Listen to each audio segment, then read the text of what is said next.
ഞാൻ ബീഹാറിൽ നിന്ന് വരുക. എൻ്റെ പേര് നീന എസ് പ്രസാദ്. ഞാൻ ഹിന്ദു ആയിരുന്നു.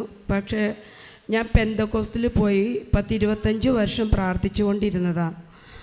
അതിനിടയ്ക്ക് ഒക്ടോബർ 3 എൻ്റെ ഹസ്ബൻഡ് മരിച്ചുപോയി. പെട്ടെന്നായിരുന്നു, ബ്രെയിൻ ഹെമറേജായിട്ട് മരിച്ചതാണ്. അതോടുകൂടി എൻ്റെ വല്ലാത്ത വിഷമത്തിലായിപ്പോയി. ഞാൻ ആരുമില്ലാത്ത വിഷമത്തിലായിപ്പോയി.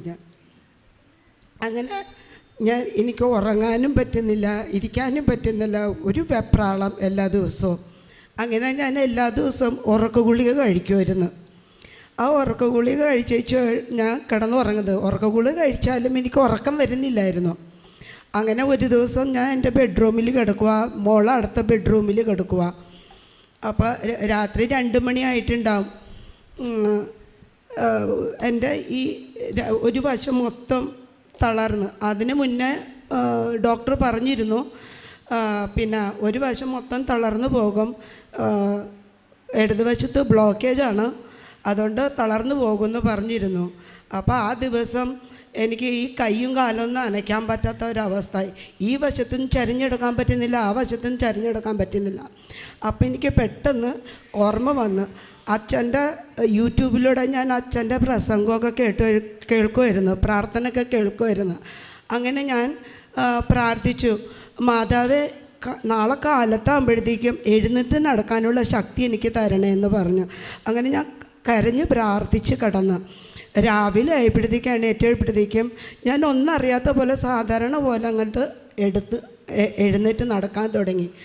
ദൈവത്തിന് 1000 നന്ദി.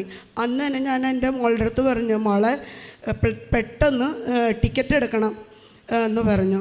അങ്ങനെ ഞങ്ങളുടെ സ്കൂളിൽ അവധിയൊന്നും കിട്ടത്തില്ല, ഭയങ്കര സ്ട്രിക്റ്റാണ്, എക്സാം നടക്കുമായിരുന്നു.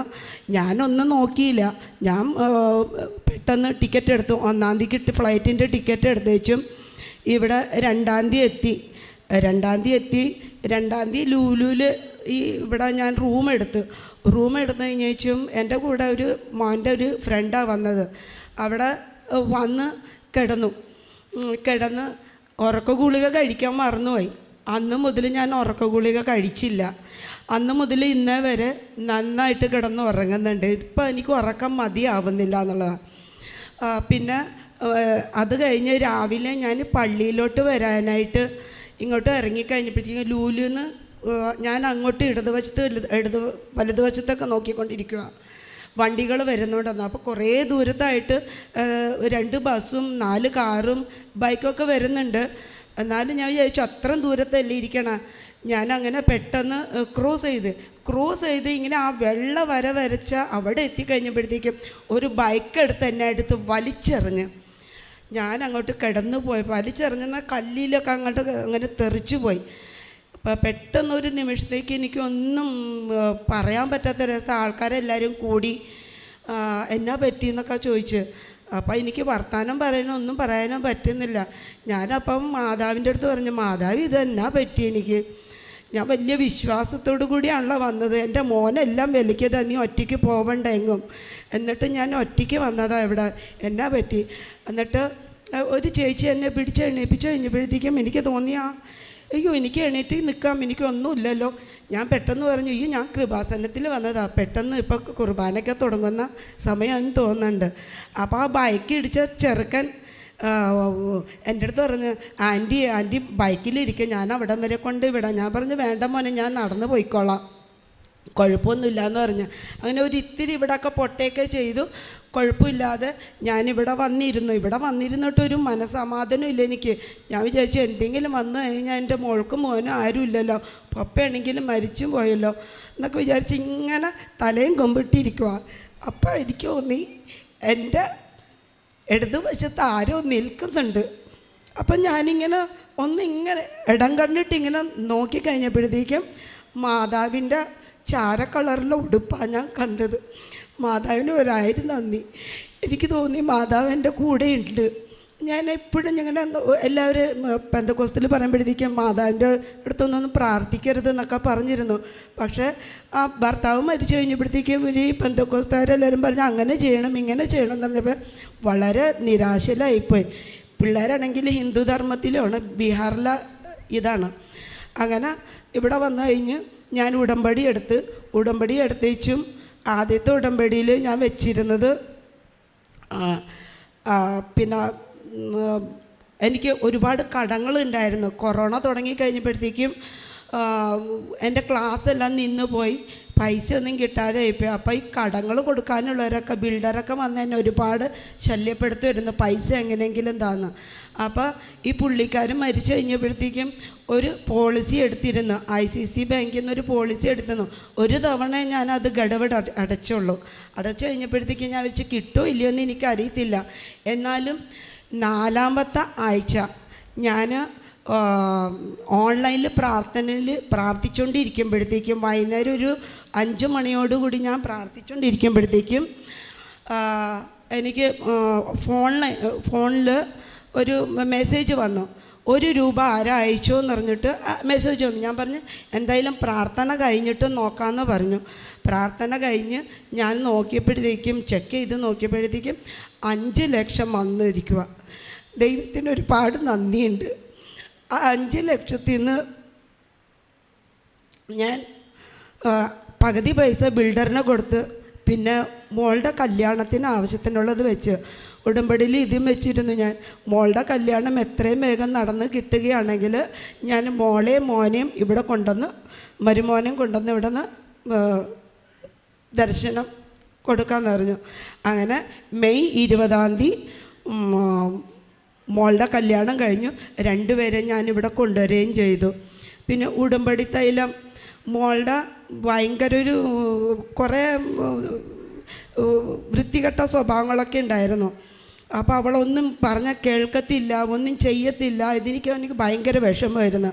ഉടമ്പടി തൈലം എടുത്തേച്ച് ഞാൻ അവളുടെ നെറ്റിയിലും തുടച്ചു കൊടുക്കും, വരച്ചു കൊടുക്കും, പിന്നെ പ്രാർത്ഥിക്കുകയും ചെയ്യുമായിരുന്നു. അങ്ങനെ കുറേ ദിവസം കഴിഞ്ഞപ്പോഴത്തേക്ക് അവൾ സ്വയം വന്ന് എൻ്റെ കൂടെ പ്രാർത്ഥിക്കാൻ തുടങ്ങി.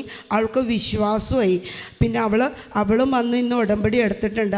അവളും അവളുടെ കെട്ടിയനും കൂടെ ഉടമ്പടി എടുത്തിട്ടുണ്ട്. ഹിന്ദി അറിയത്തുള്ളൂ, മലയാളം അറിയത്തില്ല, ഇംഗ്ലീഷ് അറിയാം. പിന്നെ ദൈവത്തിന് ഒരുപാട് നന്ദിയുണ്ട്. എൻ്റെ എല്ലാ കാര്യങ്ങളും ദൈവം സാധിച്ചു തന്നതിന് മാതാവിനും കർത്താവിനും ഒരുപാട് നന്ദിയുണ്ട്. പരിശുദ്ധ അമ്മയ്ക്കും ദൈവതാവിനും നന്ദി പറയാം. ഈ സഹോദരി ബീഹാറിൽ നിന്നാണ് വന്നിരിക്കുന്നത്. ബീഹാറിൽ നിന്ന് പറയുക ഹൈന്ദവ സഹോദരിയായിരുന്നു. പക്ഷേ പിന്നീട് അതൊരു 15 വർഷത്തിന് മുകളിലായിട്ട് പെന്തക്കോസ്തയിലായി ആ വിശ്വാസം ഇങ്ങനെ പോയിക്കൊണ്ടിരിക്കുകയായിരുന്നു. പെട്ടെന്നാണ് ഹസ്ബൻഡിൻ്റെ വിയോഗം കൊണ്ടാണ്, ഹസ്ബൻഡ് മരിച്ചു. പിന്നെ പെട്ടെന്ന് ഉറങ്ങാൻ പറ്റുന്നില്ല, വെപ്രാളം, ടെൻഷൻ, ഇതെല്ലാം കൂടെ ഇങ്ങനെ വല്ലാത്തൊരവസ്ഥ വന്നപ്പോഴത്തേക്ക് മെഡിസിൻ ഉറക്ക ഗുളിക എടുത്ത് കഴിച്ചാണ് ഉറങ്ങുന്നത്. എന്നാലും ഉറങ്ങിയില്ല. അപ്പം അങ്ങനെ ഇരിക്കുമ്പോൾ ഒരു ദിവസം പെട്ടെന്ന് ഇപ്പോൾ ഡോക്ടർ പറഞ്ഞായിരുന്നു ഒരു സൈഡ് മൊത്തം തളർന്നു പോകും, ബ്ലോക്കേജ് ഉള്ളതുകൊണ്ട് ഒരു സൈഡ് മൊത്തം തളർന്നു പോകുമെന്ന് പറഞ്ഞിരുന്നതാണ്. പെട്ടെന്ന് ഒരു ദിവസം രാത്രി കിടക്കുമ്പോൾ പിന്നെ കൈയും കാലൊക്കെ മരവെച്ച് ഇങ്ങനെ തളരുന്ന പോലത്തെ ഫീല് വന്നു. അപ്പോൾ ബഹുമാനപ്പെട്ട ജോസഫ് അച്ഛൻ്റെ യൂട്യൂബിൽ പ്രസംഗങ്ങളൊക്കെ കാണുന്നത് കൊണ്ട് അപ്പം തന്നെ പ്രാർത്ഥിച്ചായിരുന്നു, അമ്മേ മാതാവേ, നാളെ രാവിലെ എൻ്റെ മക്കൾക്ക് ആരുമില്ലല്ലോ, നാളെ രാവിലെ എന്നെ സൗഖ്യപ്പെടുത്തി എഴുന്നേൽപ്പിച്ച് കഴിഞ്ഞാൽ ഞാൻ ഇവിടെ കൃപാസനത്തിൽ വന്നിട്ട് അമ്മയുടെ കുടുംബത്തിൽ ഉടമ്പടി ചെയ്ത് പ്രാർത്ഥിക്കാമെന്ന്. ഈ സഹോദരി ഇവിടെ വന്നു. അവിടെ നിന്ന് പിറ്റേ ദിവസം രാവിലെ എഴുന്നേറ്റു. ഇല്ലാത്ത സമയത്ത് ടിക്കറ്റ് എടുത്ത് ഇങ്ങോട്ട് വന്നു. വരുന്ന വഴിക്ക് ഒരു ചെറിയൊരു ആക്സിഡൻറ്റ് പോലെ ഉണ്ടായി.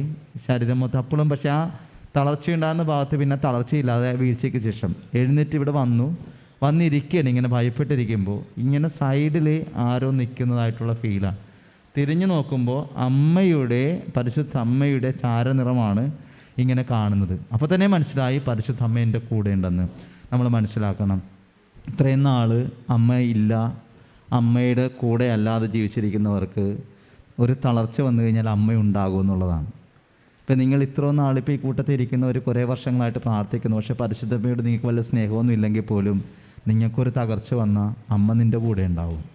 അത് പരിശുദ്ധമ്മയുടെ ഏറ്റവും വലിയൊരു കരുണയാണെന്ന് പറഞ്ഞാൽ അതാണ്. അവർക്ക് വീഞ്ഞില്ല എന്ന് അമ്മ പറയുന്ന അമ്മയുടെ മനസ്സലിയുന്നതാണ്. നമുക്കൊരു സങ്കടം വന്ന അമ്മയുടെ മനസ്സലിയും, സ്വന്തമാണെന്ന് നമുക്കറിയാം. കുരിശിൻ്റെ ചുവട്ടിൽ പറഞ്ഞില്ല, ഇതാ നിൻ്റെ അമ്മ, ഇതാ നിൻ്റെ മകൻ. അതായത് അമ്മക്കറിയാം നമ്മൾ മക്കളാണെന്ന്. അപ്പം മക്കൾക്ക് എന്ത് കുറവ് വന്നാലും അമ്മ ചേർത്ത് പിടിക്കുകയല്ലേ ഉള്ളൂ, അമ്മ തള്ളിക്കളയത്തില്ലല്ലോ.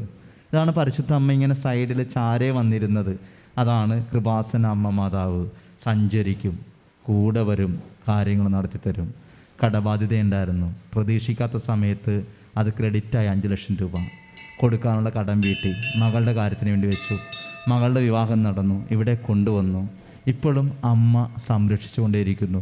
പരിശുദ്ധ അമ്മ എൻ്റെ സ്വന്തമാണെന്ന് പറഞ്ഞുകൊണ്ടിരിക്കണം. ഇത്ര നാളില്ല എന്ന് പറഞ്ഞതാണ്. ഇത് വലിയൊരു സാക്ഷ്യമാണ്. അപ്പം അമ്മയിൽ വിശ്വാസക്കുറവുള്ള മക്കൾ ആരെങ്കിലും കൊണ്ട് ഓർത്തോ, നിങ്ങൾക്ക് വിശ്വസിക്കാവുന്ന ഒരു സാക്ഷ്യമാണിത്. പരിശുദ്ധ അമ്മ ഈ സഹോദരിയുടെ കൂടെ നടന്ന് കാര്യങ്ങൾ ചെയ്തു കൊടുത്തുകൊണ്ടിരിക്കണേന്. സഞ്ചരിക്കുന്ന അമ്മ നിൻ്റെ ജീവിതത്തിൽ സഞ്ചരിച്ചു വരട്ടെ. കരങ്ങളടിച്ച് ദൈവത്തെ മഹത്വപ്പെടുത്താം. യേശുവേ ആരാധന, യേശുവേ സ്തുതി.